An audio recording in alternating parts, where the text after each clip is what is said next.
So good morning everyone. Welcome on Nimbus Learning powered by Engineers Academy.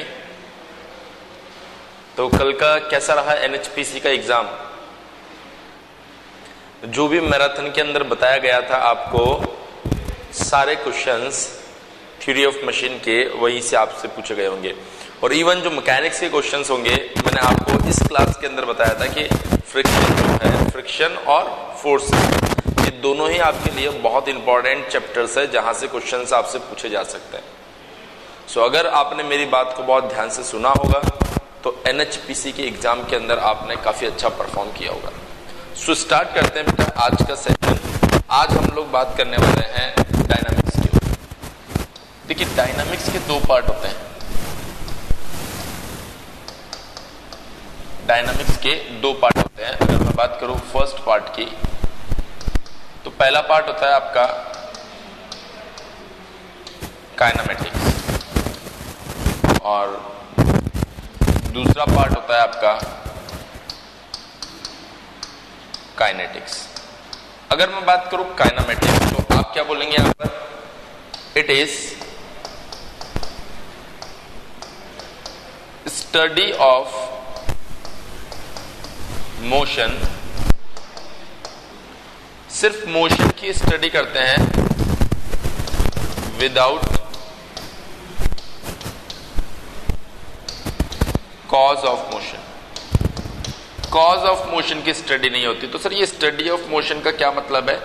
यहां displacement की बात होगी, derivative of displacement की बात होगी, डबल डेरिवेटिव ऑफ डिस्प्लेसमेंट की बात होगी, एंगुलर डिस्प्लेसमेंट की बात होगी, डेरिवेटिव ऑफ एंगुलर डिस्प्लेसमेंट की बात होगी, double derivative of angular displacement की बात होगी। यहां पर it is study of motion with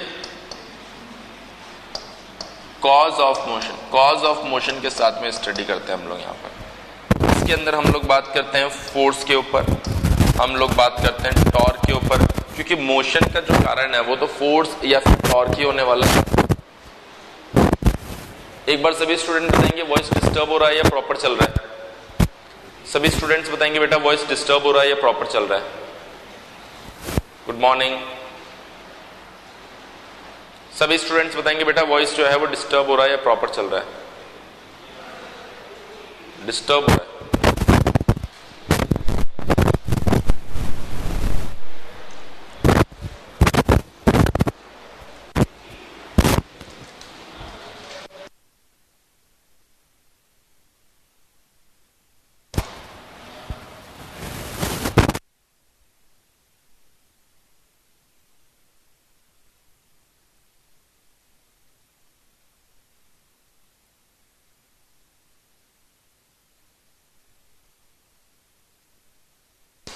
अभी क्लियर आ रहा है वॉइस? अभी वॉइस क्लियर आ रहा है?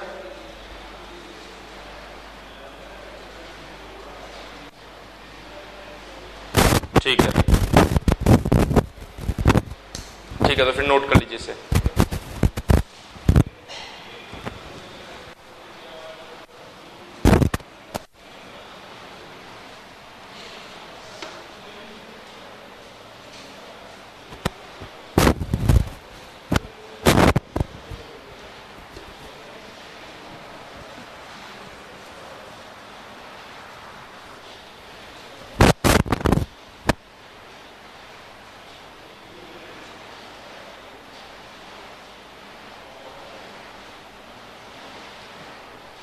नोट कर लीजिए।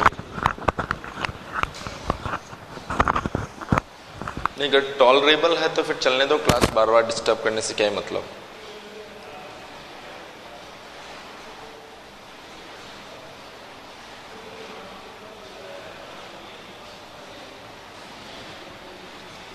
नोट होते डल लिख के भेजिए।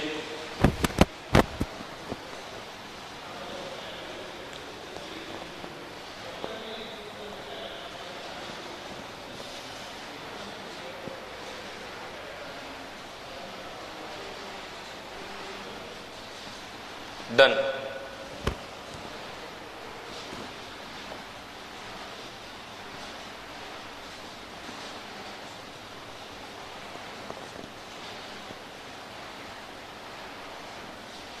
नहीं हुआ? लिख लो लिख लो। प्रिंस कल एग्जाम कैसा हुआ एनएचपीसी का?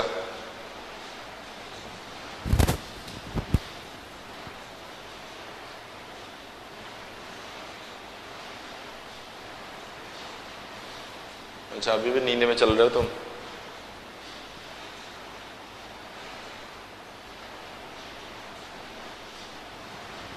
जो सब्जेक्ट पढ़े थे वो ठीक गया?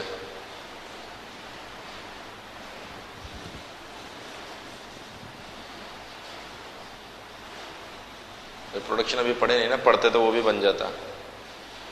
जो मैराथन में टॉम के अंदर बताया था सारे क्वेश्चन वो के वही आए हैं।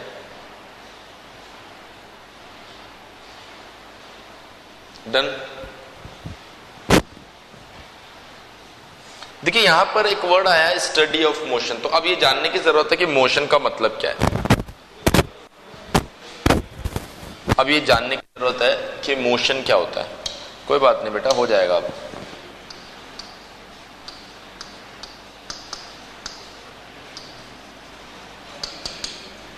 तो देखिए मोशन क्या होता है वो आप देखिए।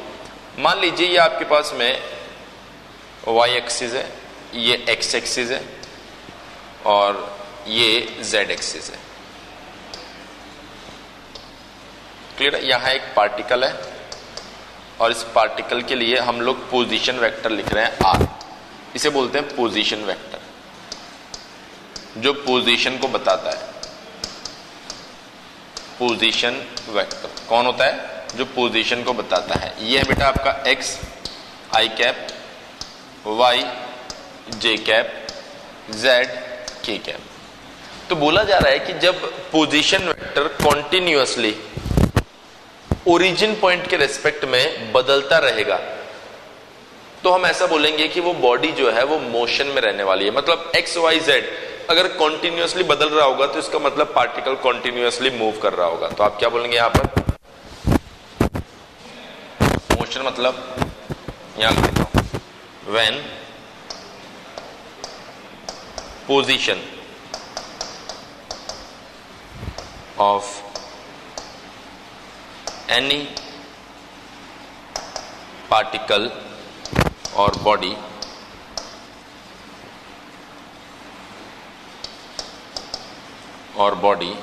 when position of any particle or body changes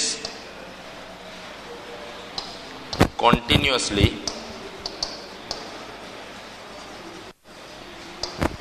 with respect to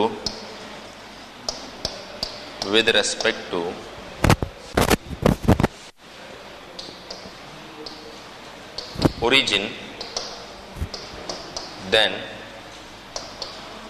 body will be in motion। Body will be in motion.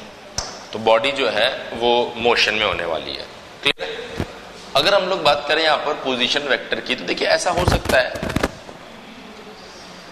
सकता है कि आपके पास में तीनों ये जो कोफिशिएंट दिखाई दे रहे हैं वो बदल रहे हो। तो इससे हम लोग बोलेंगे 3D ट्रांसलेशन। जब आपके पास में r वेक्टर के अंदर x, y और z तीनों के तीनों क्या हो रहे हो? यहां पर बदल रहे हो। अगर मैं बात करूं 2D ट्रांसलेशन की, सो 2D ट्रांसलेशन में क्या होगा?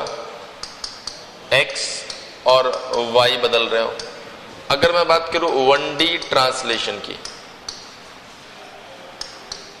तो 1D ट्रांसलेशन में क्या होगा बेटा? या तो x बदल रहा होगा, या फिर y बदल रहा होगा, या फिर z बदल रहा होगा। कोई एक बदल रहा होगा। तो ये हमारे पास में ट्रांसलेशन, ये जो कैटेगरी मैं आपको बता रहा हूं ना, ये किसकी बता रहा हूं?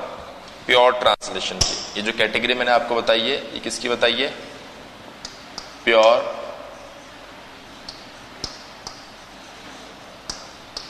ट्रांसलेशन। ये कैटेगरी जो हम बता रहे हैं किसकी बता रहे हैं बेटा? प्योर ट्रांसलेशन की कैटेगरी बता रहे हैं। क्लियर है? तो इसमें 3 तरह का ट्रांसलेशन हमने बताया, मोशन क्या होता है, फिर बताया प्योर ट्रांसलेशन क्या होता है, और 3 तरह का ट्रांसलेशन मैंने आपको यहाँ पर बता दिया। बहुत सिंपल सी कहानी है, मुझे लगता है कि आप सभी को क्लियर हो गई होगी। एक बार नोट कर लीजिए जल्दी से।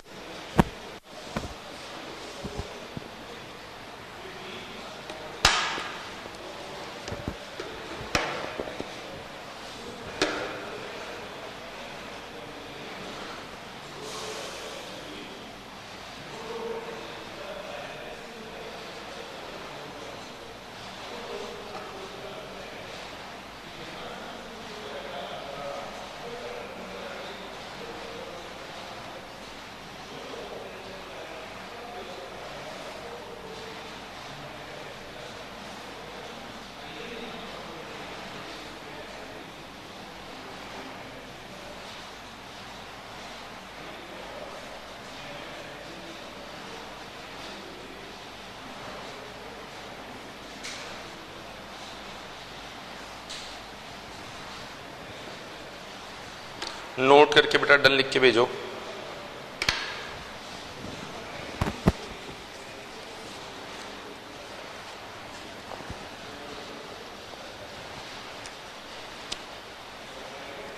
सूरज नहीं दिख रहा यार आज, सूरज अभी कल की क्लास कवर कर रहा होगा। कल ग्रुप में किसी ने बार के क्वेश्चन भेजे थे,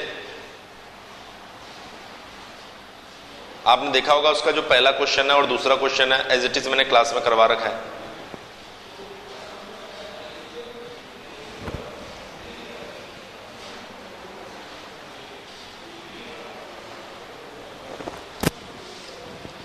आप पुराने लेक्चर्स देखोगे तो उसमें मिल जाएगा।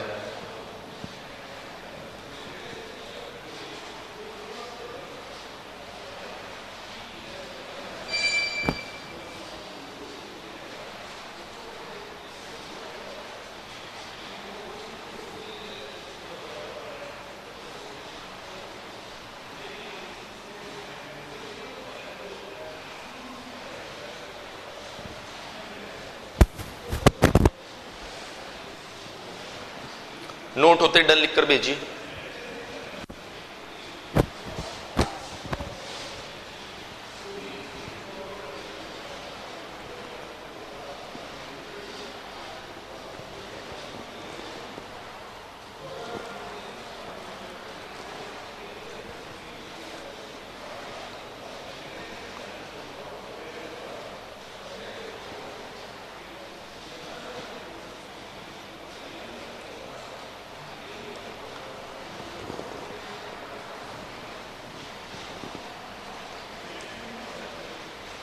एक्स वाई जेड एक्सिस होगा ऑफ कोर्स, कोऑर्डिनेट से बेटा ये।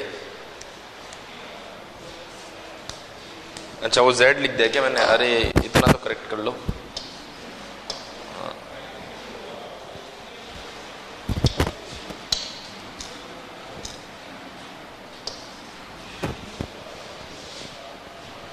कॉज ऑफ मोशन का मतलब मोशन किसकी वजह से आ रहा है, तो मोशन या तो फोर्स की वजह से आता है या टॉर्क की वजह से आता है, उसको काइनेटिक्स में पढ़ते हैं।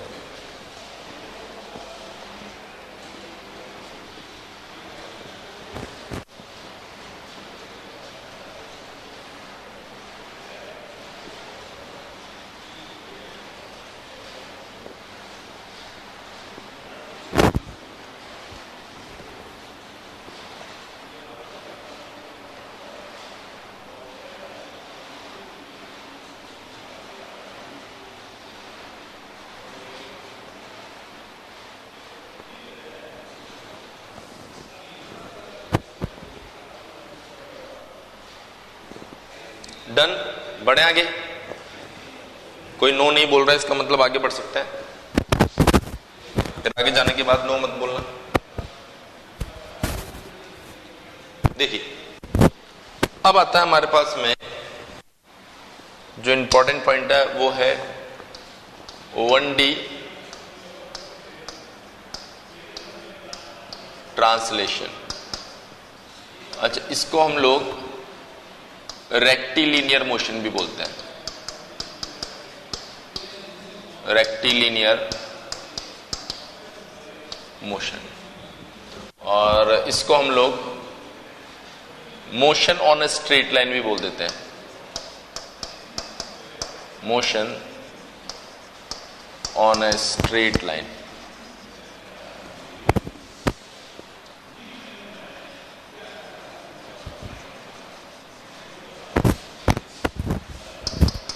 क्लियर है, ये इसे बोला जा सकता है।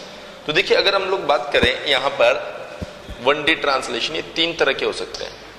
एक नंबर यूनिफॉर्म वेलोसिटी मोशन, दूसरा हो सकता है बेटा आपके पास में यूनिफॉर्म एक्सेलरेशन मोशन, और तीसरा हो सकता है आपके पास में, यहां लिखता हूं, नॉन यूनिफॉर्म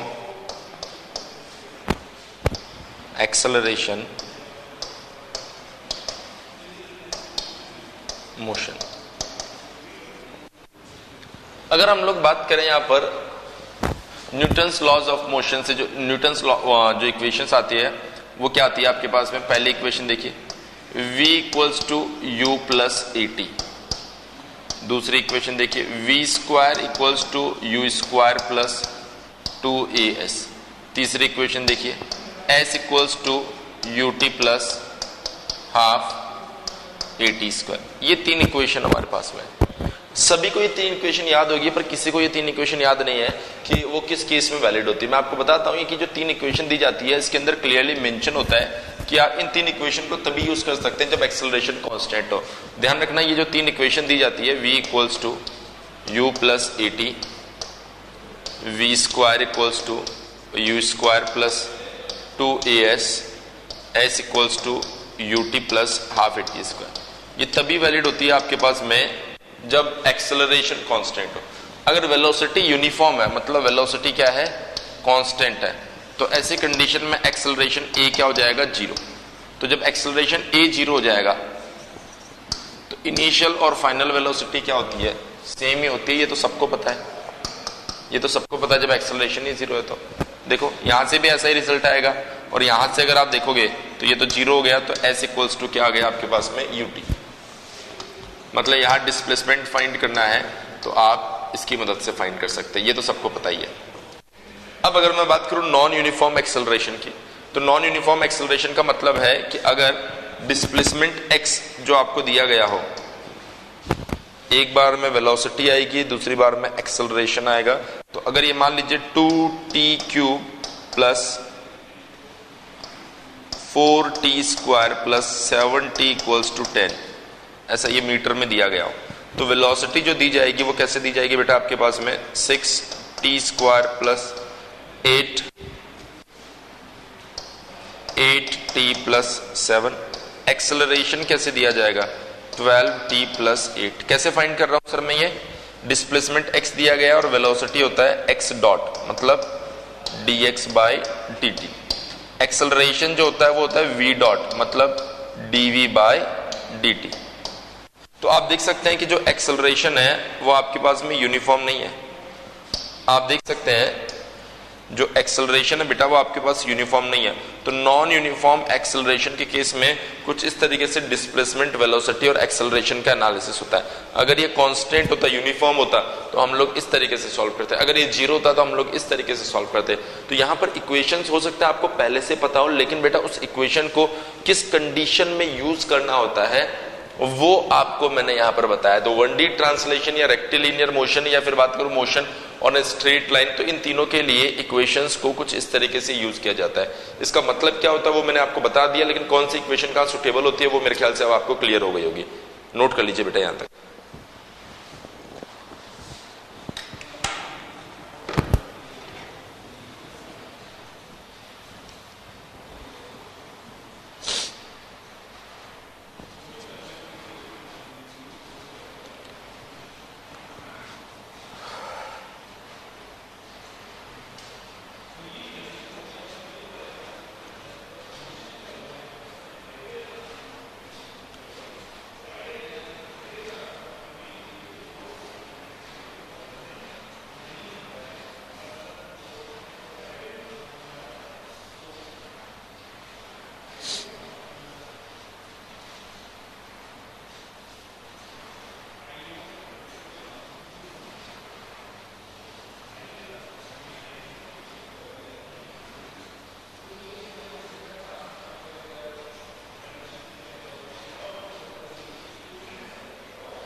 नोट करके डन लिख कर भेजिए बेटा।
Done.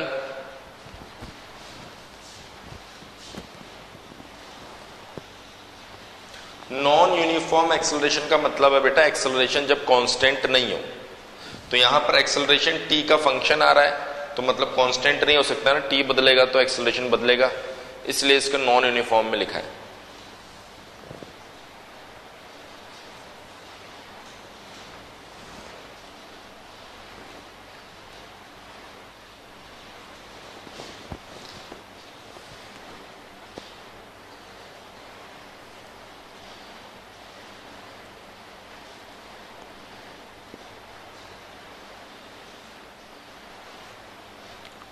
Done.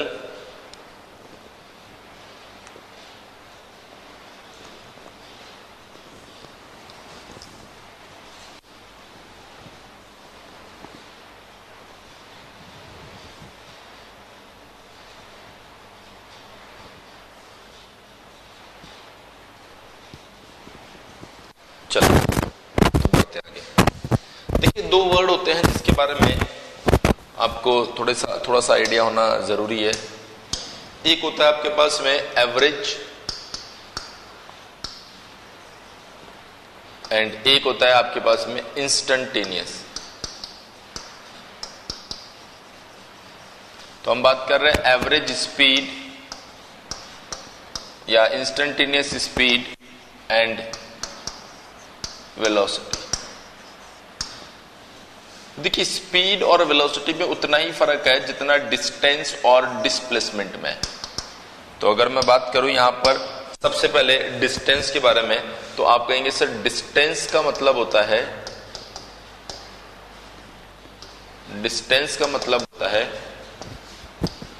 Total length of path. उसी को हम लोग क्या बोलते हैं, टोटल लेंथ ऑफ पाथ। उसी को हम लोग क्या बोलते हैं यहां पर, डिस्टेंस। इसे बोला जाता है स्केलर। इसे हम लोग क्या बोलते हैं, scalar. Displacement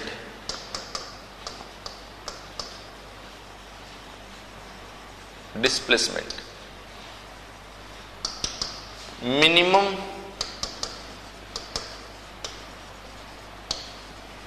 distance between 2 points और पोजीशंस। इसे हम लोग, ये वेक्टर होता है, ध्यान रखना। तो डिस्प्लेसमेंट वेक्टर होता है और डिस्टेंस क्या होता है आपके पास में, स्केलर होता है। तो अब आता है यहां पर स्पीड। अब क्या आएगा आपके पास में यहां पर, स्पीड। तो हम कहेंगे rate of change of distance is known as speed। तो ऑफ कोर्स ये क्या रहने वाला है, स्केलर। फिर आता है बेटा velocity.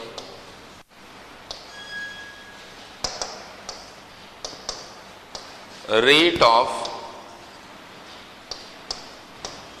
change of displacement is known as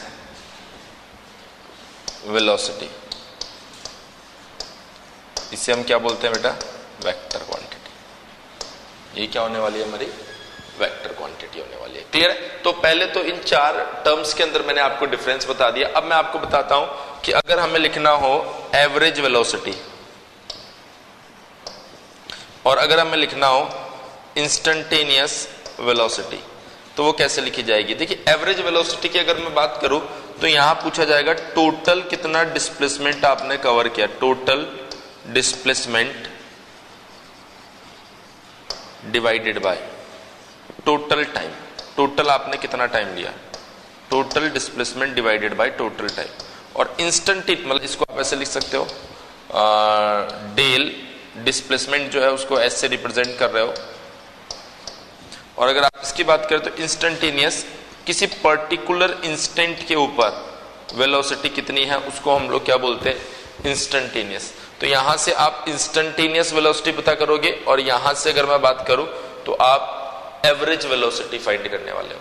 clear है? जैसे आपको बोल दिया जाए कि सर मैंने 50 किलोमीटर की डिस्टेंस जो है वो 60 सेकंड में कवर की, तो हमने कहा यार वेलोसिटी क्या है, तो आप बोलेंगे 50 किलोमीटर डिवाइडेड बाय 60, तो वो एवरेज वेलोसिटी आएगी।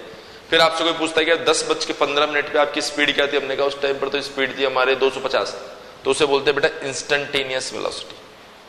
बोलिए बात समझ में आई या नहीं है सभी स्टूडेंट्स? या सुनो, अगर समझ में आ गया हो तो नोट कर लो एक बार इसे। अगर बेटा समझ में आ गया तो एक बार इसे नोट कर लो। बिल्कुल बिल्कुल बिल्कुल।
Done done done.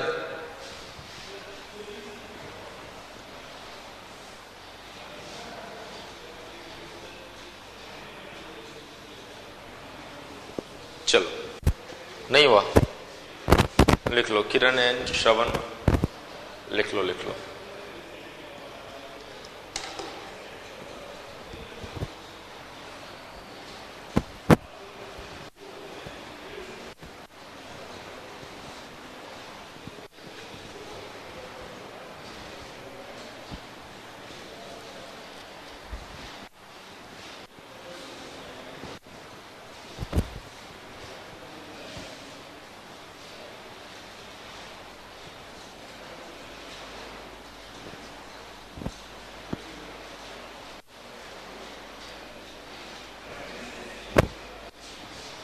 आज सूरज सोया हुआ है, जब वो रिकॉर्डेड देखेगा तो उसको पता चल जाएगा कि अपने को पता है सूरज सो रहा है। Done. Kiran Shravan, I hope आप लोगों ने भी लिख लिया होगा। सो जो नेक्स्ट टर्म आती है बेटा वो है आपका एक्सेलरेशन। जो नेक्स्ट टर्म आएगी वो क्या है आपका एक्सेलरेशन। वंस अगेन अगर मैं बात करूं एक्सेलरेशन, तो एक्सेलरेशन क्या होता है? Rate of change of velocity, rate of change of velocity is known as acceleration, is known as acceleration. सो अगर मैं बात करूं यहां पर एक्सेलरेशन की, इज नॉन एज एक्सेलरेशन, तो एक्सेलरेशन की अगर मैं बात करूं तो इसमें भी दो कैटेगरी आएगी। एक आएगा आपके पास में इंस्टेंटेनियस, एक आएगा आपके पास में एवरेज। तो अगर मैं बात करूं सबसे पहले एवरेज एक्सेलरेशन, तो ये दिया जाएगा आपके पास में चेंज इन वेलोसिटी, जो भी आपके पास में वेलोसिटी दी गई है उसमें कितना चेंज आ रहा है, तो आप उसे लिख सकते हो dv vector divided by dt। सो आप इसे ऐसे में लिख सकते हो v2 vector minus v1 vector divided bye t2 minus, और अगर इंस्टेंटेनियस की आप बात करना चाहते हो तो ये होता है आपका dv vector divided by dt। इसी तरह से बेटा एक और टर्म होता है जिसको हम बोलते हैं जर्क। ये होता है rate of change of acceleration. इसे कैसे रिप्रेजेंट किया जाता है? Jerk equals to dA vector divided by dt। तो ये कुछ बेसिक चीजें हैं जो मे भी हो सकती है आप लोगों को पता हो, लेकिन फिर भी ये मेरी रेस्पॉन्सिबिलिटी है कि एक बार के लिए मैं आपको ये सारी चीजें यहां पर थोड़ा सा समझा दूं। अब देखिए अगर मैं बात करूं इस एक्सेलरेशन ए की, इसको आपने लिखा है dv बाई dt, तो इसको कभी कभार हम लोग ऐसे भी रिप्रेजेंट कर सकते हैं dx बाई dx, हमने और लिख दिया, ये बन गया dv बाय, ये बन गया dx बाय dt, और यहां बन गया dv बाय dx। तो इसको हम क्या लिख सकते हैं? Velocity v dv by dx। तो कुछ इस तरीके से भी कभी कभार हमें इसे रिप्रेजेंट करना पड़ जाता है, तो ऐसे भी इसे रिप्रेजेंट किया जा सकता है। क्लियर है इतनी बात? नोट कर लीजिए एक बार आप दोनों पैरामीटर्स को।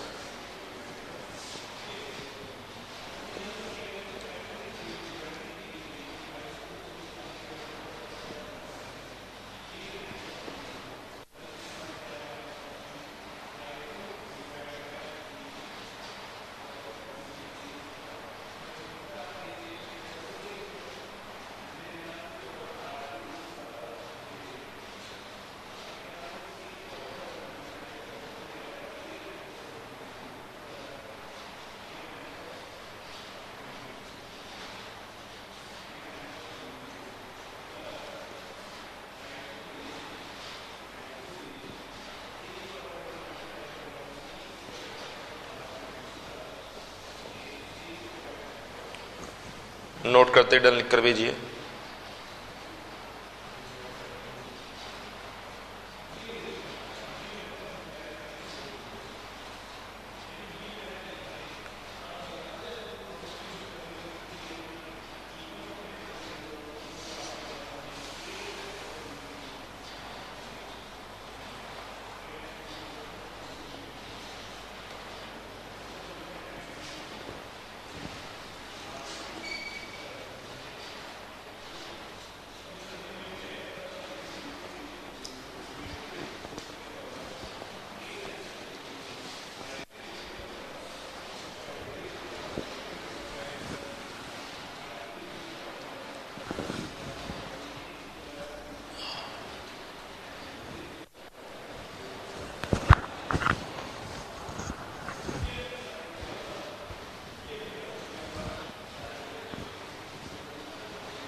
Done done डनाडन।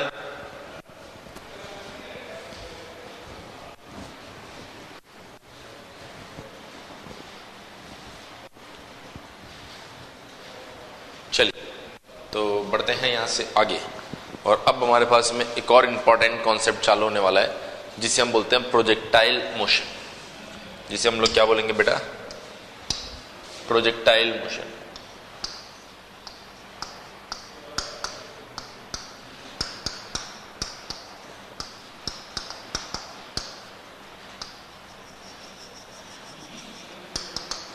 देखिए प्रोजेक्टाइल मोशन क्या होता है, जरा देखिए आप, ये आपका वर्टिकल एक्सिस है, थोड़ा साइड में बनाते हैं, ये आपका वर्टिकल एक्सिस है, ये आपका हॉरिजॉन्टल एक्सिस है।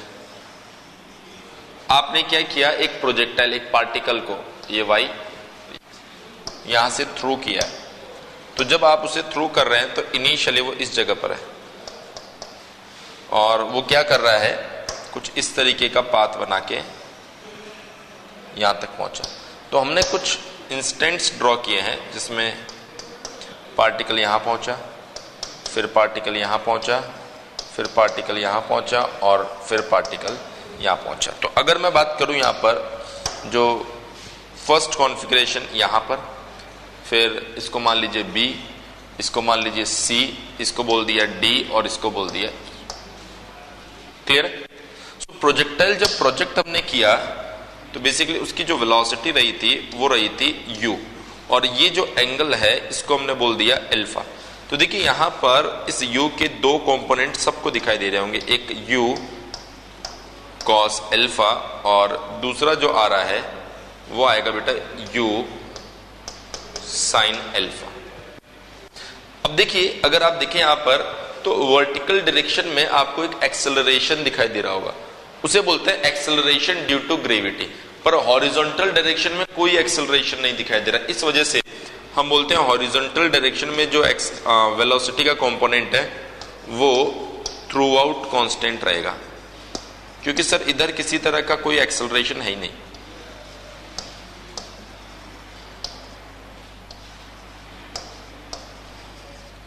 लेकिन वही अगर हम बात करूंगा वर्टिकल डायरेक्शन में, तो वर्टिकल डायरेक्शन में यहां पर आप बोल सकते हो u y d है, यहां पर तो जीरो ही हो जाएगा ऑलमोस्ट।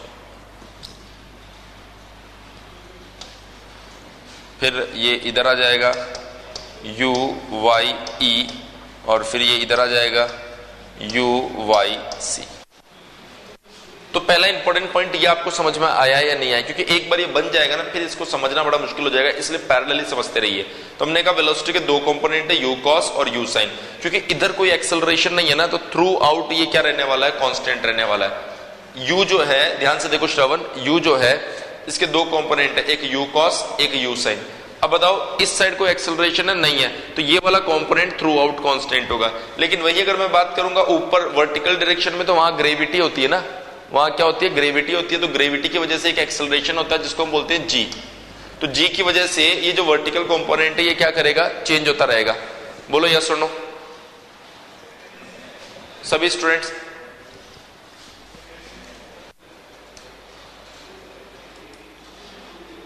हाँ भाई बाकी स्टूडेंट, मृत्युंजय, कुंदन, श्रवण, आदित्य, नितेश, सोनू, मधु कुमारी, आदित्य, राहुल,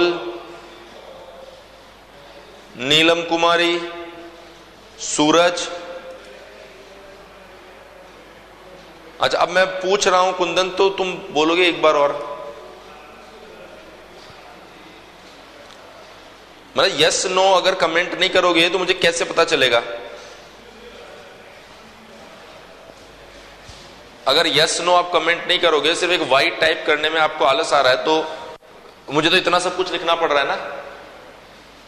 मैं शुरू से आपको एक चीज बता रहा हूं कि आप यस नो बताइए तो सही कि आपको समझ में आई कि नहीं आई बात। अगर एक पार्टिकल है जिसकी वेलोसिटी आपके पास में u है, ये अल्फा एंगल है, तो ये कंपोनेंट क्या होगा, u cos अल्फा।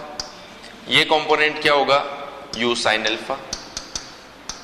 अब हमने कहा इस डायरेक्शन में एक्सेलरेशन जीरो है, जब एक्सेलरेशन जीरो होता है तो वेलोसिटी बदलेगी नहीं ना।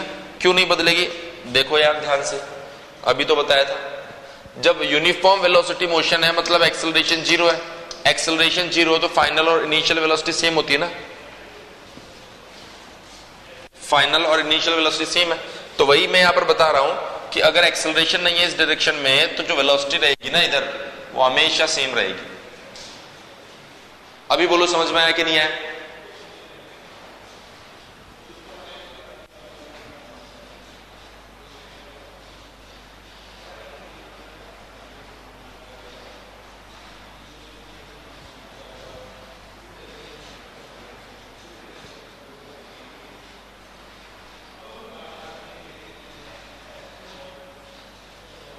अबे कैसे बच्चे हो गए यार तुम लोग, कैसे हो गए?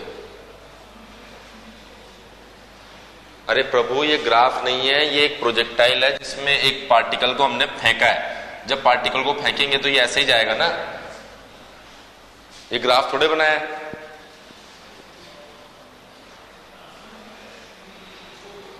अब वो पॉजिटिव नेगेटिव वो सब बात करेंगे अभी।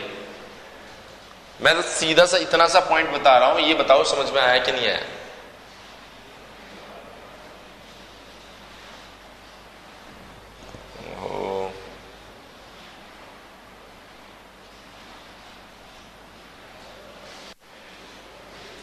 हाँ बस, मतलब अगर ये यस नो आपने बताने में थोड़ा सा भी आलस दिखाना तो सिर्फ वो डायरेक्ट मैं सिलेबस के ऊपर आ जाऊंगा, और सिलेबस पे आने का मतलब है कि ये सिलेबस में है और ये सिलेबस में नहीं है। बस 15 मिनट में सिलेबस खत्म हो जाएगा फिर। सो यू कॉस कांस्टेंट रहेगा थ्रू आउट, यू साइन बदलता रहेगा। तो अब हमने कहा यार कैसे बदलेगा ये, क्वेश्चन इज कि सर ये कैसे बदलेगा। तो देखिए फ्रॉम ए टू बी, जब ए से बी हम जा रहे हैं तो पार्टिकल देखिए ऊपर की साइड जा रहा है, पार्टिकल देखिए ऊपर की साइड जा रहा है, और एक्सेलरेशन किधर लग रहा है? नीचे की साइड लग रहा है।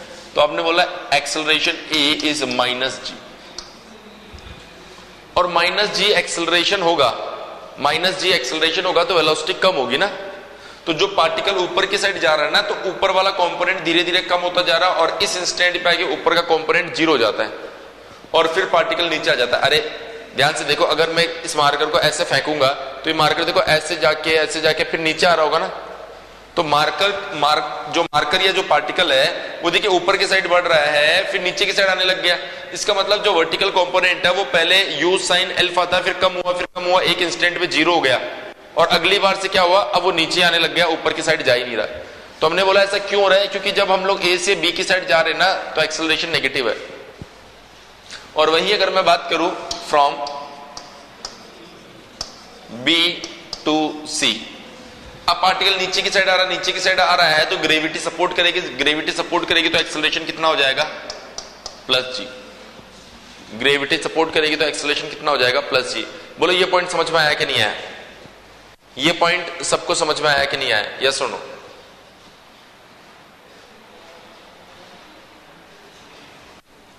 ठीक है। सो एक बार नेगेटिव एक्सेलरेशन, एक बार पॉजिटिव एक्सेलरेशन, मतलब ए से सी तक। ये देखो, ये मैं आपको एक बहुत राज की बात बता रहा हूं।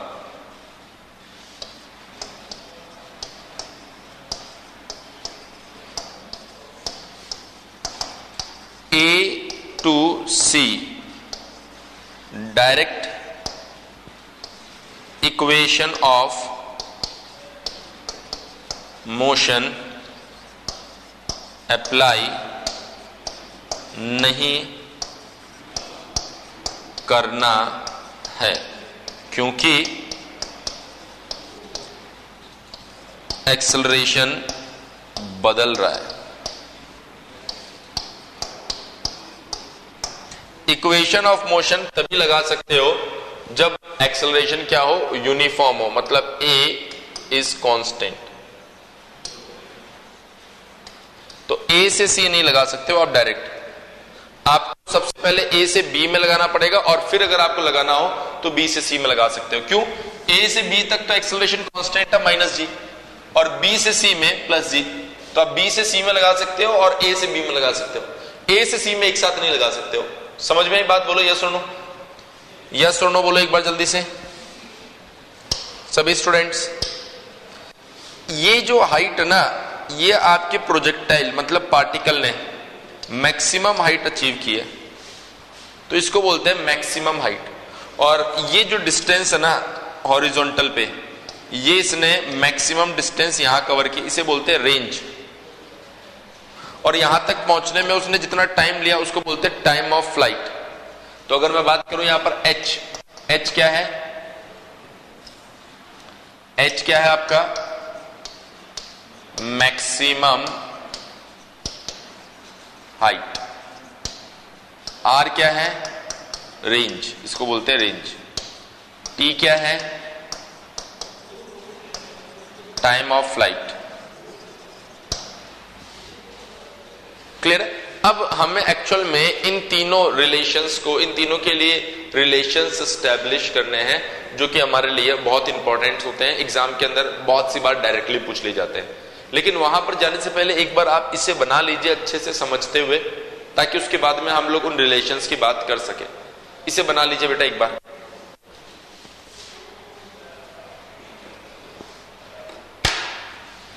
और बनाने के बाद डन लिखकर भेजिए।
गॉड ब्लेस यू सूरज, इतना लेट कैसे आए हो? 9 बज गए।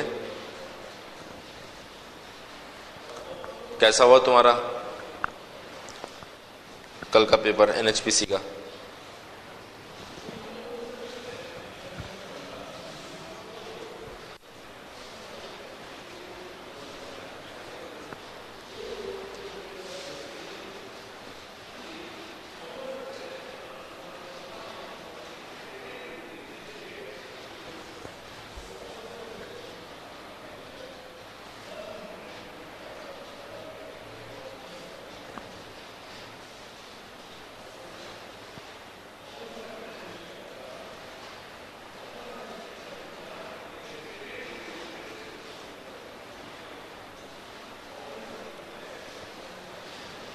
पेपर तो काफी सिंपल था।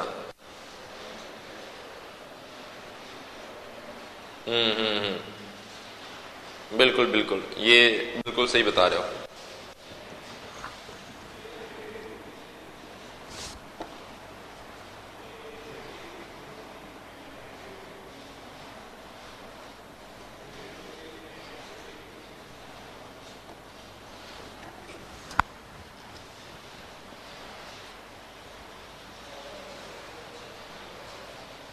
नोट करते डन लिख कर भेजिए।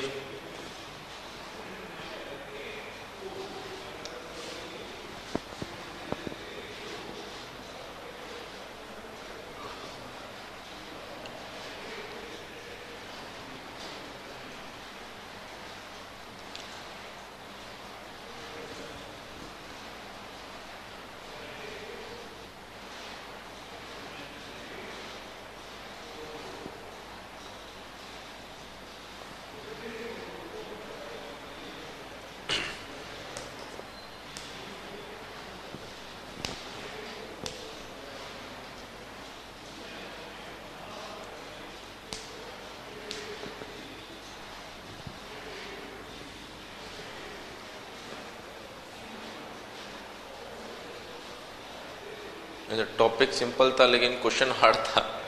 अरे नहीं नहीं, हमारे पास आए थे जितने भी बच्चों ने क्वेश्चंस बताए, बहुत सिंपल सिंपल क्वेश्चंस थे। हो गया, नोट हो गया, बढ़े आगे।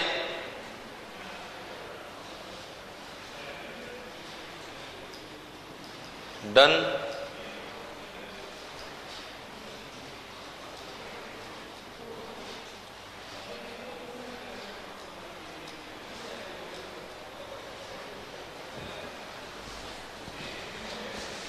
चलो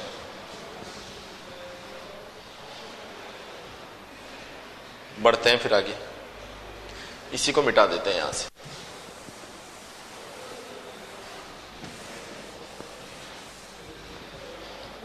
देखिए अब मैं क्या कर रहा हूं, ए से बी की साइड, फ्रॉम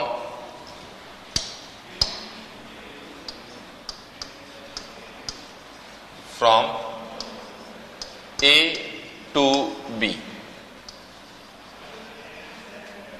ए से बी की साइड इक्वेशन ऑफ मोशन की मदद से वाई एक्सिस पर इक्वेशन लिखने जा रहा हूं। तो वाई एक्सिस पर मतलब वर्टिकल डायरेक्शन में बात हो रही है बेटा, वर्टिकल डायरेक्शन में।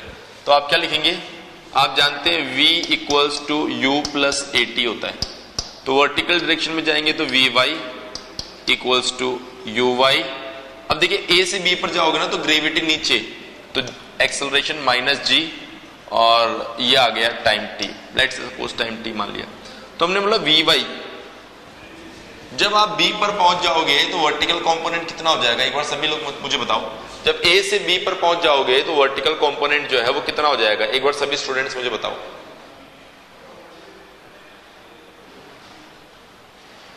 जब ए से बी पर पहुंच जाओगे तो वर्टिकल कंपोनेंट जो है वो कितना हो जाएगा, एक बार सभी लोग मुझे बताओ।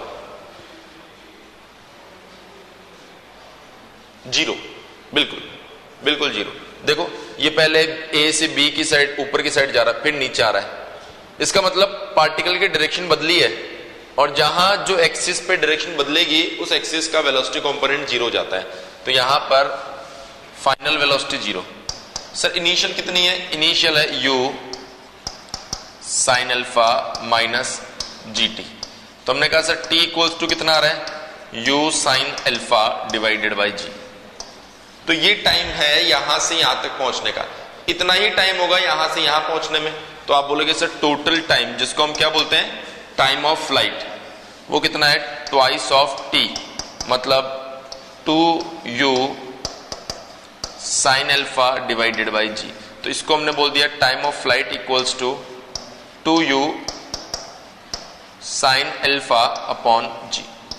ये पहला इंपॉर्टेंट रिलेशन जो आप याद रखेंगे, ये बहुत ही इंपॉर्टेंट रिलेशन है, एग्जाम में पूछ लेता है कि प्रोजेक्टाइल के लिए जब आपने इसको यहां से यहां थ्रो किया तो टाइम ऑफ फ्लाइट कितना। टाइम ऑफ फ्लाइट का मतलब है कितनी देर वो हवा में रहा, कितनी देर वो हवा में उड़ता रहा, उसी को हम लोग क्या बोलते हैं, टाइम ऑफ फ्लाइट। क्लियर है। इसी तरीके से अगर मैं फिर से ए से बी के लिए एक और रिलेशन लगा देता हूं, v square equals to u square plus 2as। तो हमने कहा y डायरेक्शन में लग रहा है V Y square equals to you Y square plus twice of minus G. और a से b तक जाने में y डायरेक्शन में कितनी हाइट कवर की है, h। तो ये बन गया आपके पास में h। So final component vertical direction में 0, तो 0 इक्वल्स टू ये कितना है, u साइन अल्फा का square minus 2gh। So overall जो h मुझे दिखाई दे रहा है वो दिखाई दे रहा है u square sine square alpha divided by 2g। सो ये जो रिलेशन हमारे पास में आ रहा है ये है मैक्सिमम हाइट का रिलेशन। मैक्सिमम किस हाइट को वो टच करने वाला है उसके लिए हम लोगों ने यहां पर एक रिलेशन बना लिया। एक बार सभी स्टूडेंट्स बताएंगे ये रिजल्ट क्लियर हुआ या नहीं हुआ। सभी स्टूडेंट्स बताएंगे बेटा ये रिजल्ट जो है ये आपको क्लियर हुआ या नहीं हुआ।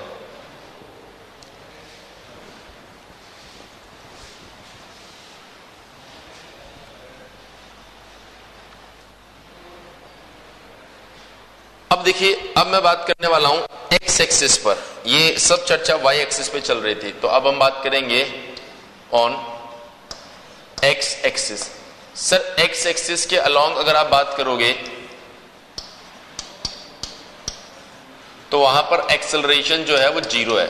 हमने कहा अगर एक्सेलरेशन 0 है तो ऐसी कंडीशन में जो डिस्प्लेसमेंट मेजर करते हैं उसके लिए क्या करना पड़ता है, वेलोसिटी मल्टीप्लाई बाय टाइम, बस इतना ही तो काम करना पड़ता है जब एक्सेलरेशन 0।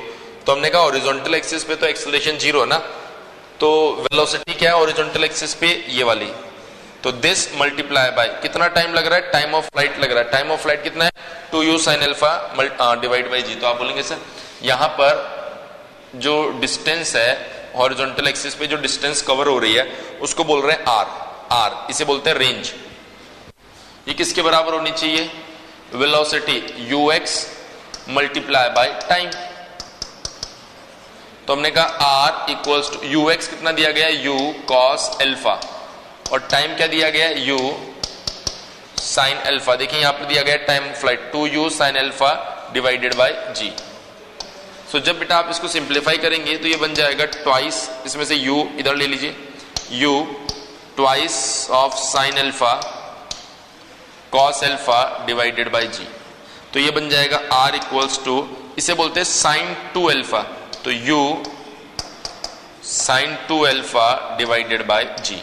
ये बन गया आपके पास में रेंज। ये क्या बन गया आपके पास में, रेंज ऑफ प्रोजेक्टाइल। तो ये तीन फॉर्मूले हैं जो काफी इंपॉर्टेंट है, एक रेंज ऑफ प्रोजेक्टाइल, एक हाइट ऑफ प्रोजेक्टाइल, और एक आपके पास में टाइम ऑफ फ्लाइट। सो अगर मैं बात करूं इस रेंज की, तो इसके लिए कभी कभार ऐसा पूछ लिया जाता है, मैं आपको दिखाता हूं, फॉर मैक्सिमम रेंज। तो हमने कहा रेंज कब मैक्सिमम होगी, आप कहोगे रेंज मैक्सिमम होगी आर से आर मैक्स। कब होगा, ये तभी होगा जब साइन 2 एल्फा की वैल्यू कितनी हो जाएगी, 1। साइन 2 एल्फा की वैल्यू का मतलब ये कब होता है 1, जब एंगल कितना हो जाए पाई बाई 2, 2 एल्फा बराबर पाई बाई 2 होगा तब। तो हमने बोला इसका मतलब एल्फा बराबर कितना हो जाए, पाई बाई 4। तो ये बहुत इंपॉर्टेंट रिजल्ट है कि जब आप प्रोजेक्टाइल को 45 डिग्री के ऊपर फेंकने वाले हो, जब प्रोजेक्टाइल को आप 45 डिग्री पर थ्रो करने वाले हो, तो ऐसी कंडीशन में आपका प्रोजेक्टाइल जो है वो मैक्सिमम रेंज को अचीव करेगा। जब आप प्रोजेक्टाइल को 45 डिग्री पर थ्रो करने वाले हो बेटा, तो ऐसी कंडीशन में आपका प्रोजेक्टाइल जो है वो मैक्सिमम डिस्टेंस अचीव करेगा। आपको पता होगा जब क्रिकेट खेलते हो आप लोग, तो अगर कोई थ्रो करेगा जिसको बहुत डिस्टेंस पर थ्रो करना है, तो वो हमेशा कुछ इस तरीके से, इस तरह का एंगल बना के उस बॉल को फेंकता है वापस। क्यों फेंकता है ऐसा, जिससे कि बॉल जो है विकेट कीपर तक पहुंच जाए। आप बाउंड्री पे खड़े हो, आपको विकेट कीपर को थ्रो करना है, तो आप क्या करोगे, इस तरह का एंगल बनाकर वहां पर उस बॉल को थ्रो करोगे, जिससे बॉल जो है विकेट कीपर तक पहुंच जाए। क्लियर है। अगर आपको कोई बोलता है कि एच से एच मैक्स कब मिलेगा, तो हमने बोला ये तो तभी मिलेगा जब साइन एल्फा मैक्सिमम हो जाए, और मैक्सिमम कितना होता है 1, मतलब कितना हो जाए पाई बाई 2, मतलब कितना हो जाए 90 डिग्री। मतलब आप उस प्रोजेक्टाइल को अगर ऐसे फेंकोगे ना ऊपर, तो ऐसे कंडीशन में वो मैक्सिमम हाइट अचीव करने वाला है। ऐसे कंडीशन में वो क्या करने वाला है, मैक्सिमम हाइट अचीव करने वाला है। ये कॉमन सेंस वाली चीज है, ये कोई बड़ी चीज नहीं है। ठीक है, मेरे ख्याल से आप लोग समझ गए होंगे। तो अब आप लोग इसे सिस्टमेटिकली नोट कर लीजिए, वापस आप लोग इसे सिस्टमेटिकली नोट कर लीजिए। अब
सूरज, तुमने टॉम पढ़ लिया क्या?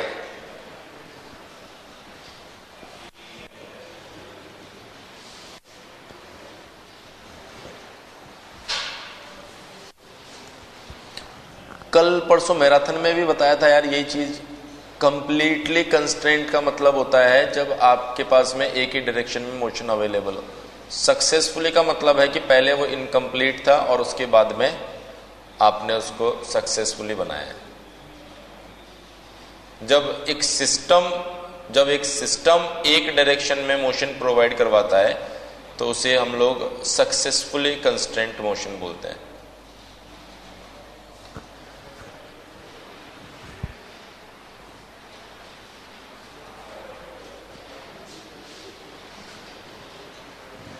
हो गया नोट? एक बार बताओ।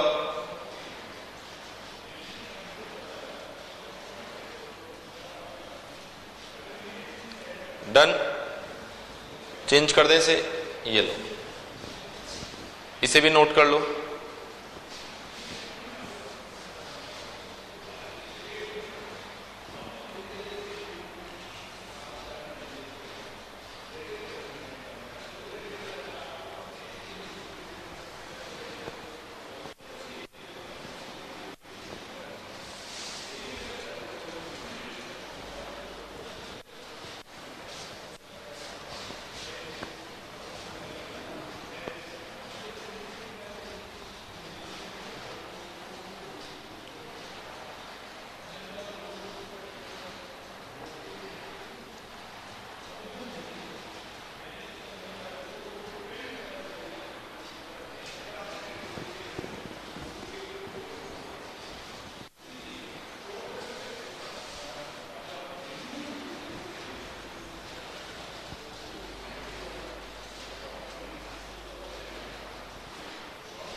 अभी इस पॉइंट पर रहो बेटा, अभी उस पॉइंट पर रहो, उसका डिटेल सॉल्यूशन करवा देंगे।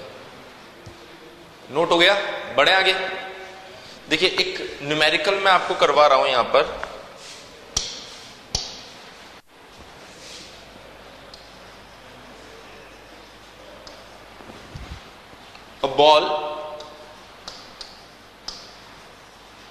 A ball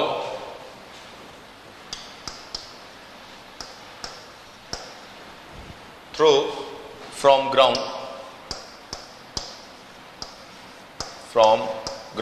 एक अच्छा न्यूमेरिकल है जिसमें u इक्वल्स टू आपको दिया गया है 20 मीटर पर सेकेंड, और क्या डेटा दिया गया है? Alpha angle, alpha equals to दिया गया है 30 डिग्री, और एंगल बोल रहा है विद हॉरिजॉन्टल।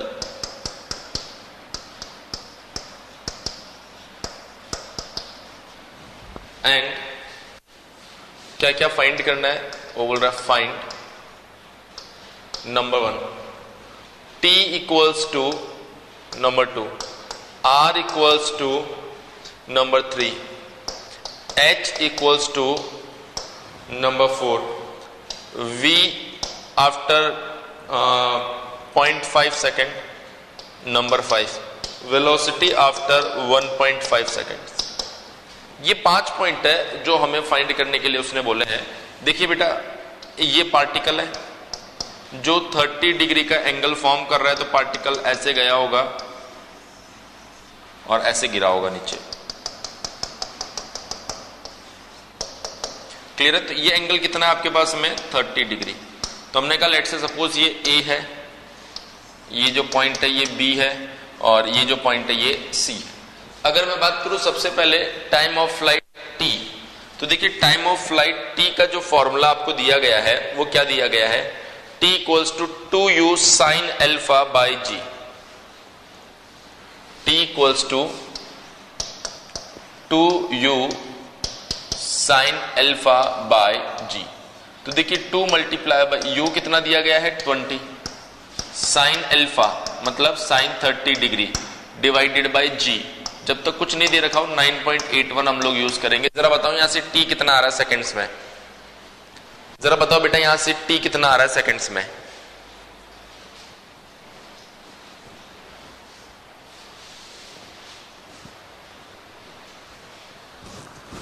कैलकुलेट करके बताओ। मेरे पास में भी कैलकुलेटर है, लेकिन आप लोग भी कैलकुलेट करो यार। ये है 40 साइन 30 डिग्री डिवाइड बाय 9.81। क्या ये वैल्यू 2.03 सेकेंड्स आ रहा है? 2.03 सेकेंड्स आ रहा है? बिल्कुल बिल्कुल बिल्कुल बिल्कुल। अब वो बोल रहा है रेंज पता करो। अब ये भी रेंज लिखवाई थी u square sine 2 alpha divided by g. देखिए रेंज अब ये भी लिखवाई u square sine 2 alpha divided by g. Same process, r equals to u कितना है बेटा? 20 साइन 2 अल्फा मतलब twice of 30 degree divided by 9.81। जरा बताओ यहां से रेंज कितनी आ रही है? मैं भी कैलकुलेट करता हूं, आप भी कैलकुलेट कीजिए बेटा। सो ये आ रहा है 400 साइन 60 डिग्री डिवाइड बाय 9.81। सो ये आ रहा है 35.31 मीटर। अब बचता है हाइट h, तो ये आता है u square sine square alpha divided by 2g। तो u स्क्वायर कितना है आपके पास में? 20 square sine square 30 degree divided by 2 multiply by 9.81। देखिए यहां से फॉर्मूला हमने लिया है, ये रहा। सो अगर मैं बात करूं यहां पर इस वैल्यू की, तो ये कितनी आ रही है? Sine 30 degree multiply by 400 divide by 2 multiply by 9.81, 5.09 metre. 5.09 metre. Clear है इतनी बात? अब वो बोल रहा है देखिए टाइम ऑफ फ्लाइट जो है वो आपके पास में कितना आया? 2.03 सेकेंड। इसका मतलब बी पॉइंट पर एक कब पहुंचा होगा, बी पॉइंट पर पहुंच गया होगा जब t बराबर 1.015 सेकेंड्स के आसपास टाइम हुआ होगा। तो वो पूछ रहा है वेलोसिटी बताओ, वेलोसिटी बताओ यहां जब v बराबर 0.5 हुआ होगा, तो हम यहां कहीं रहे होंगे। अब यहां कहीं अगर आप रहे होंगे तो ये जो वेलोसिटी जा रही है ना, इसका एक कंपोनेंट इधर रहा होगा which is u cos 30 degree, और एक कंपोनेंट रहा होगा इधर which is u sin 30 degree. जब यहां पहुंचे होंगे तो एक कंपोनेंट तो रहा होगा u cos 30, ये तो फिक्स रहेगा ना। अब ये कंपोनेंट कितना रहा होगा ये हमें नहीं पता, ये कंपोनेंट कितना रहा होगा ये हमें नहीं पता। तो हमने कहा इस पॉइंट को बोल दो d। तो a टू d के लिए वर्टिकल डायरेक्शन में फॉर्मूला यूज करो v equals to u plus at। तो हमने बोला v इनिशियल वर्टिकल डायरेक्शन में वेलोसिटी कितनी है आपके पास में, u sin 30 degree. Sorry final पूछ रहा, फाइनली तो फाइंड करना v y। इनिशियल कितना है u मतलब 20, u मतलब बेटा 20, सो 20 sin 30 degree. Acceleration minus g मतलब 9.81 टाइम 0.5। तो यहां से हम पता कर सकते हैं y डायरेक्शन में फाइनल वेलोसिटी कितनी आ रही है। यूज करो बेटा कैलकुलेटर यूज करो। तो ये 20 sin 30 डिग्री, ये वैल्यू आ रही है 10। 9.81 मल्टीप्लाई बाय 0.5, ये वैल्यू आ रही है 4.905। सो vy जो आ रहा है बेटा 10 minus this is 5.095 metre per second. ये सिर्फ वर्टिकल कंपोनेंट है 5.09। तो हमें डी पॉइंट के ऊपर वेलोसिटी फाइंड करनी है, और डी पॉइंट के ऊपर अगर मैं वेलोसिटी फाइंड करूंगा तो vd equals to root over, देख लीजिए ध्यान से, vd equals to root over horizontal component is 20 cos 30 का square plus vertical component is 5.09 का स्क्वायर। और अगर मैं इसको सॉल्व करूं तो 20 cos 30 इसका स्क्वायर प्लस 5.09 का स्क्वायर, और फिर इसका हमें लेना है root. So this velocity will be 18.05 metre per second. देखिए बेटा क्या इतना ही आ रहा है आपको भी, क्या इतना ही आंसर आपको मिल रहा है, जल्दी से बताओ। नहीं, ये आंसर आएगा। हाँ, तो आप पहले इतना नोट कर लो, और नोट करने के बाद में मुझे 5 नंबर वाला पार्ट सॉल्व करके बताओ। पहले इतना नोट कर लो आप। देखिए बिना नोट किए आप सॉल्व करने की कोशिश ना करें, पहले आप नोट कीजिए और उसके बाद में 5 नंबर वाले पार्ट को सॉल्व कीजिए।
नोट होते ही डन लिखकर भेजिए और उसके बाद में पहले नोट करते ही डन लिखिए और उसके बाद में 5 नंबर पॉइंट फाइंड कीजिए ताकि मुझे पता चले कि आप 5 नंबर पॉइंट पे कितना टाइम दे रहे हो।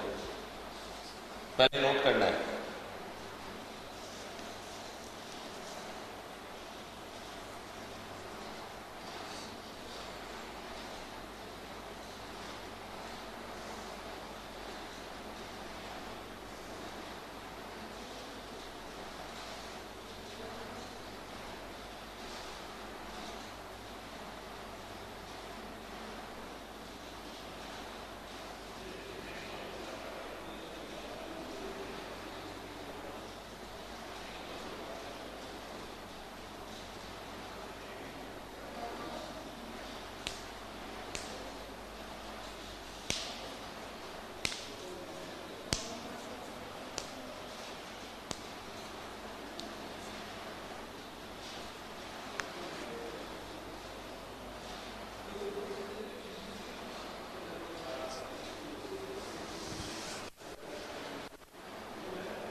$30.34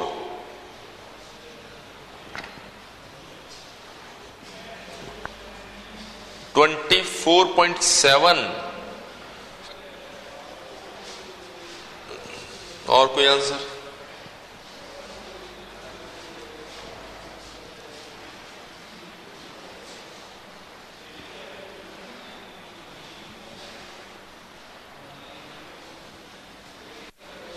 और कोई आंसर बेटा?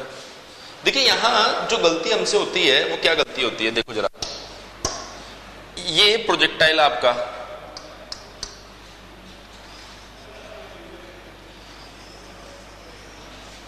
हम लोग क्या करते हैं 1.5 सेकेंड यहां से 1.5 सेकेंड लगा देते हैं, लेकिन मैंने आपको स्टार्टिंग में बोला है कि ए से सी में डायरेक्ट इक्वेशन नहीं लगा सकते भाई।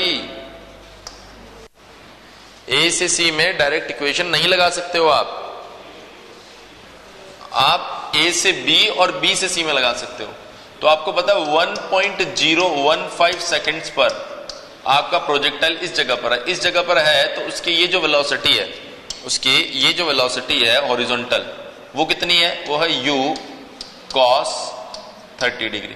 वर्टिकल 0 है, तो 1.5 सेकेंड में वो यहां कहीं रहा होगा, तो ये तो अभी भी इतनी रहेगी, लेकिन ये कितनी हो जाएगी ये पता करनी है।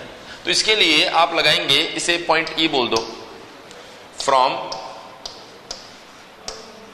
B to E, from B to E, V equals to U plus AT।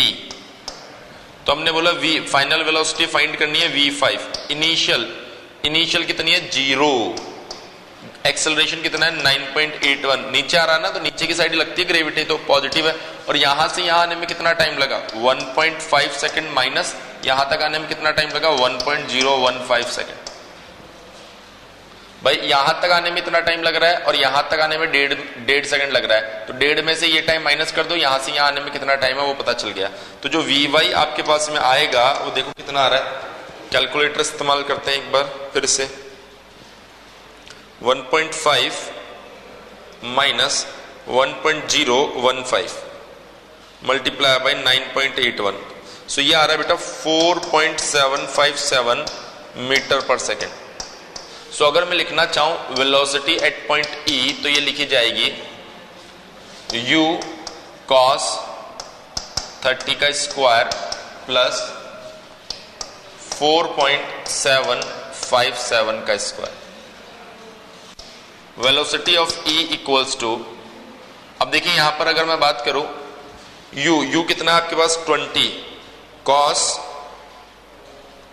30 का square multiply by answer plus 4.757 का स्क्वायर रूट आंसर, ये आ रहा है बेटा आपके पास में ओवरऑल 17.96 मीटर पर सेकेंड। तो ये बड़े ट्रिकी क्वेश्चन है जहां पर गलतियों के चांसेस बहुत होते हैं। जैसे अगर मैं देखूं यहां पर तो ऑलमोस्ट सभी के आंसर में गलती है, एक श्रवण जो है उसका ऑलमोस्ट आंसर सही आ रहा है। क्लियर है? तो ये तरीका होता है इस प्रोजेक्टाइल को सॉल्व करने का। आप पहले ए से बी डील कीजिए और फिर बी से सी डील कीजिए। ए से सी अगर आप डील करेंगे तो कॉन्सेप्चुअली भी गलत हो जाएगा वो और आंसर तो गलत आना ही है। नोट कर लीजिए बेटा जल्दी से। फिर एक मैं नॉन यूनिफॉर्म एक्सेलरेशन का क्वेश्चन भी आपको करवा देता हूं। हालांकि ज्यादा न्यूमेरिकल आपसे नहीं पूछे जाते हैं, लेकिन फिर भी थोड़ा सा आइडिया रहे आपको, इसके लिए लिखवा देता हूं।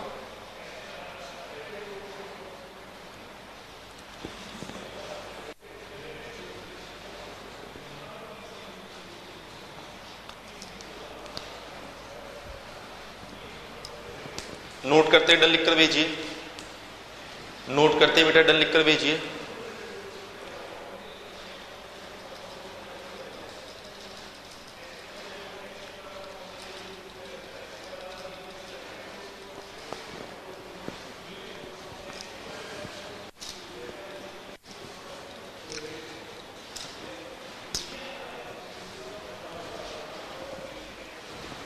Done.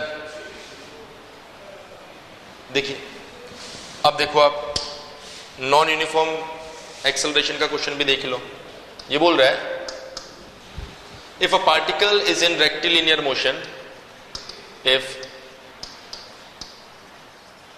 A particle is in rectilinear motion as x equals to t cube minus 2t square plus 10t minus 6, जहां पर गिवन है कि x आपका मीटर में है और t टाइम आपका सेकंड्स में। तो क्या क्या वो हमसे पूछ रहा है, देखिए फाइंड एक नंबर बोल रहा है पोजीशन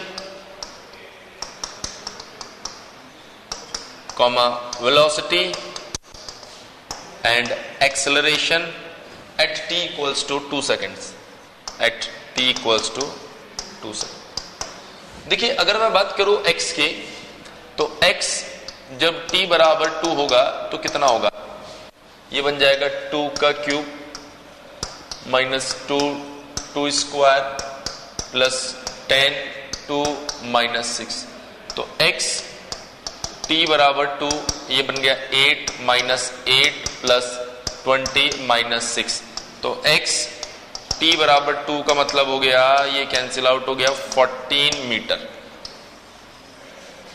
14 मीटर बिल्कुल सही। अब देखिए यहीं से अगर हमसे कोई पूछ लेता वेलोसिटी एट t बराबर 2 सेकंड, तो पहले वेलोसिटी फाइंड कैसे करेंगे, v इक्वल्स टू होता है बेटा dx बाई dt, तो आप फाइंड कीजिए वेलोसिटी, ये बन जाएगा 3t square minus 4t plus 10, तो अब पुट कर दीजिए v t बराबर 2, तो ये बन गया आपके पास में t की वैल्यू पुट कर दो इसके अंदर, t कितना है, t कितना है 2, तो 2 स्क्वायर माइनस 4 ट्वाइस प्लस 10, तो तो v जब t बराबर 2 रहेगा कितना आ रहा है 12 माइनस 8 प्लस 10, तो ये कितना आ रहा है आपके पास में 22 minus 8 is 14 metre per second, 14 metre per second.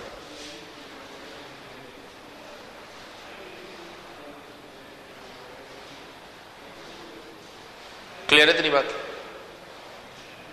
चलिए अब मैं बात करता हूं एक्सेलरेशन ए की। तो एक्सेलरेशन ए क्या होगा आपका dv by dt, dv by dt।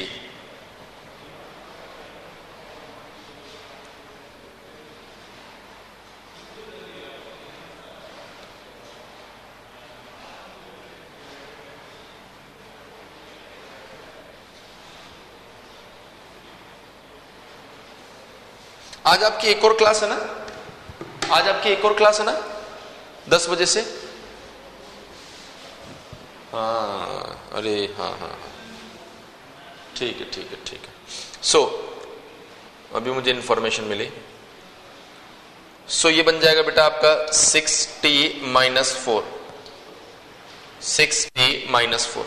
अब इसके अंदर आप पुट कर दीजिए a, t बराबर 2, कितना बन जाएगा 6 2 minus 4 8 metre per second square,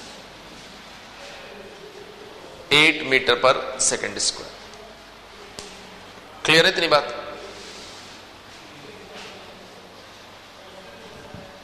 तो इसमें कोई समस्या नहीं है। अब देखिए एक और पॉइंट बताता हूं।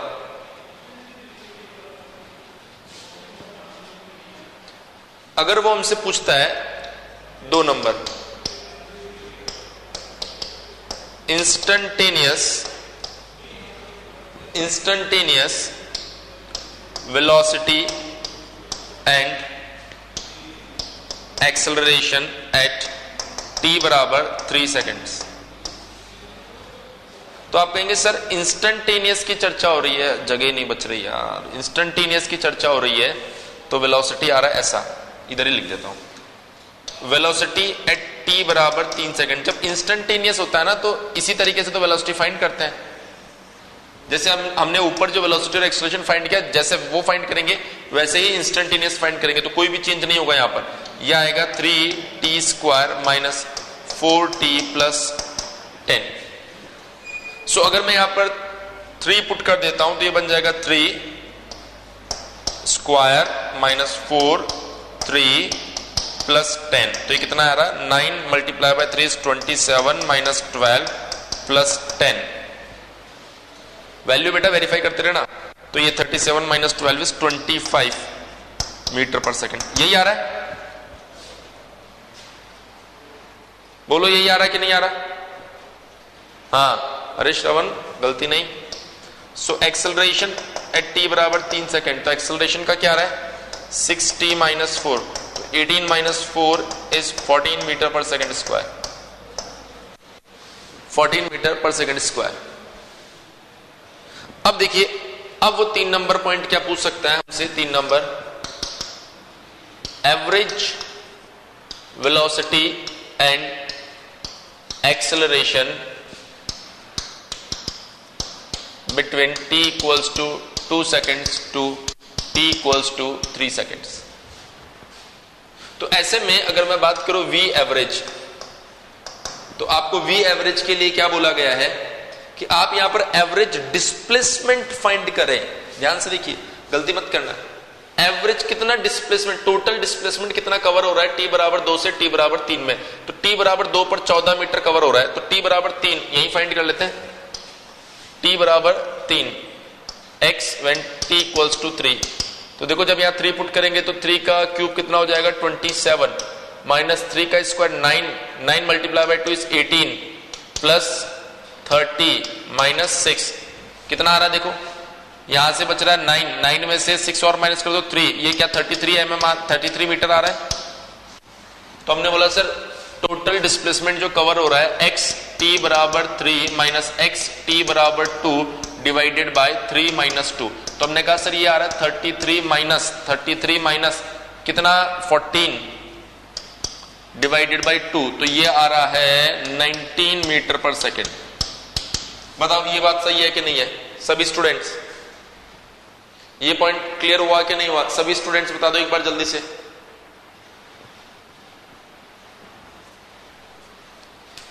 अरे एवरेज लिखवाया ना, देखो यार कितना जल्दी भूल जाते हो यार। इतने अच्छे से ये चीजें मैंने लिखवाई है जो तुम्हें कोई नहीं लिखवा सकता। टोटल डिस्प्लेसमेंट, इस टाइम ड्यूरेशन में टोटल कितना डिस्प्लेसमेंट कवर कर रहे हैं? तो हमने बोला सर 2 से 3 सेकंड, मतलब 1 सेकंड ही है एक्चुअल में, तो उस 1 सेकंड में कितना डिस्प्लेसमेंट हम कवर कर रहे हैं? वो बोल रहा है जब t बराबर 3 सेकंड है ना, तो उसने 33 मीटर का डिस्प्लेसमेंट कवर कर लिया। जब t बराबर 2 है तो उसने 14 मीटर का डिस्प्लेसमेंट कवर किया। तो 2 से 3 के बीच में कितना डिस्प्लेसमेंट कवर किया है सर उसने? 33 माइनस 14, ये वाला डिस्प्लेसमेंट कितना है? 19 मीटर का। बोलो भाई यस यस बोलो एक बार जल्दी से सभी लोग, जल्दी से सभी लोग यस यस बोलो। अब देखो एवरेज एक्सेलरेशन बोल रहा है वो,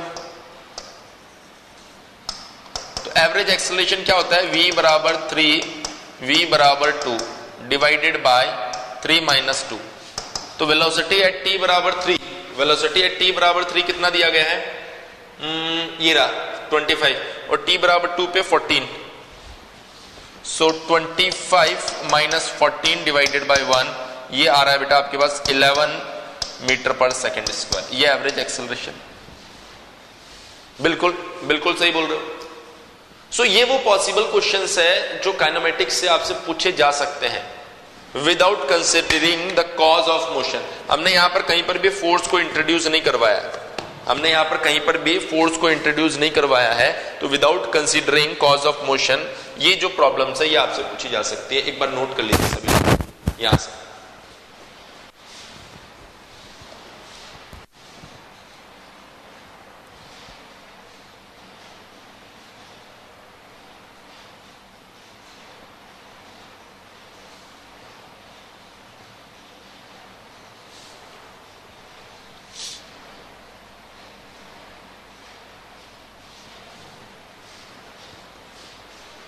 V एवरेज 9.5,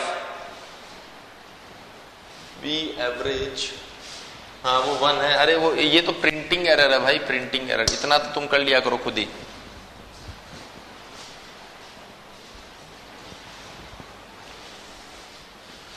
चलो नोट कर लो एक बार जल्दी से, उसके बाद में आज आशुतोष सर की क्लास भी तो है ना आपके।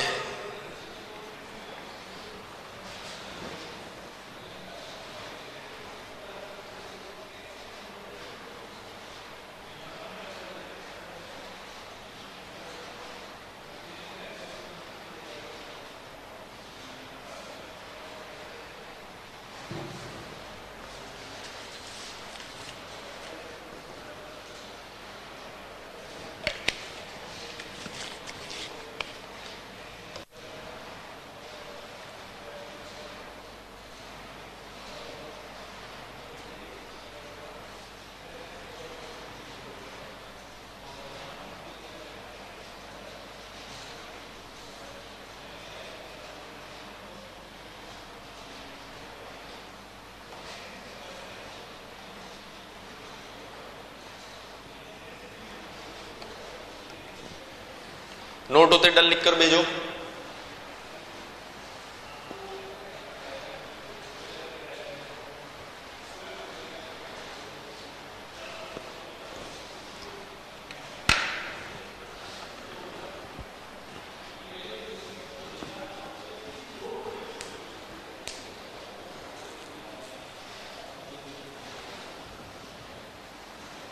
सर थर्मो एप्लीकेशन में कौन कौन से सब्जेक्ट आएंगे? अभी आशुतोष सर आ रहे हैं बेटा। थर्मो एप्लीकेशन में सब्जेक्ट नहीं आते, एक ही इंसान आता है, वो है आशुतोष सर। वो अपने आप में थर्मो एंड एप्लीकेशन खुद ही है वो। सर आपको आरएसी पढ़ाएंगे, आपको पावर प्लांट पढ़ाएंगे, आईसी इंजन पढ़ाएंगे। तो आज शायद वही क्लास है तुम्हारी जो थर्मो हो गई थी ना, उसका एप्लीकेशन पार्ट सर स्टार्ट करेंगे। तो बेसिक इंट्रोडक्शन देंगे ना, उसके अंदर आपको बताएंगे कि भाई ये मैं पढ़ाने वाला हूं।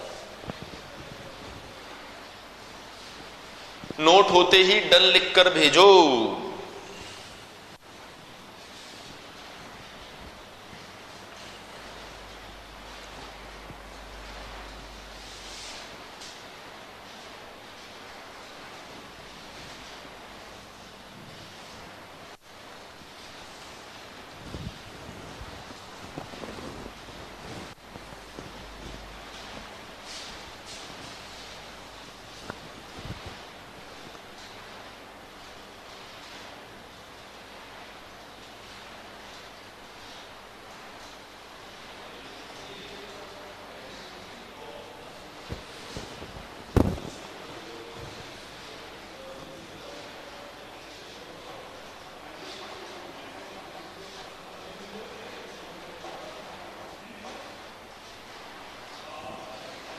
डन।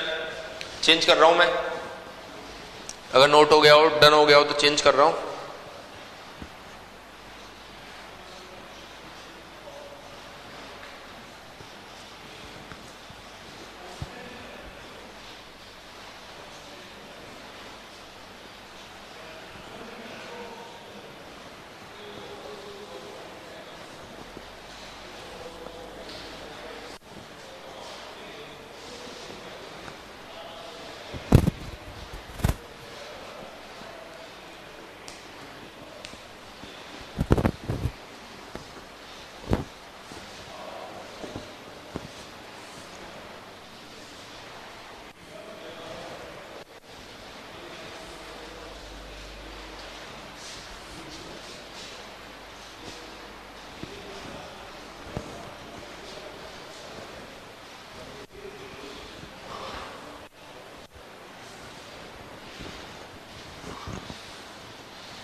डन।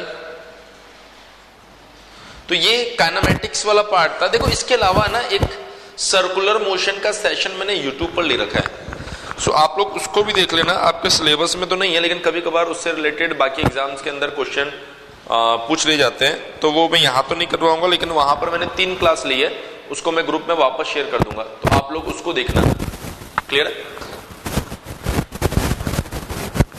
वहां पर जो 3 लेक्चर मैंने लिए ना, वो बेसिकली डिटेल्ड में लिए है, तो वो मैं आपको शेयर कर दूंगा एक बार, तो आप लोग उसे और देख लेना, ताकि सर्कुलर मोशन का भी आपको बहुत सारा आइडिया वहां से मिल जाएगा। ठीक है? सो इसके आगे की जो कहानी है वो हम कल की क्लास में डिस्कस करेंगे। जो भी अभी तक पढ़ाया उसको रिवाइज कर लेना। ऑलमोस्ट अब 3 क्लास हमारी और बची है, जहां तक मुझे आइडिया लग रहा है 3 से 4 क्लास, इससे ज्यादा क्लास नहीं लगेगी। ठीक है? थैंक यू वेरी मच, कल मिलते हैं हम।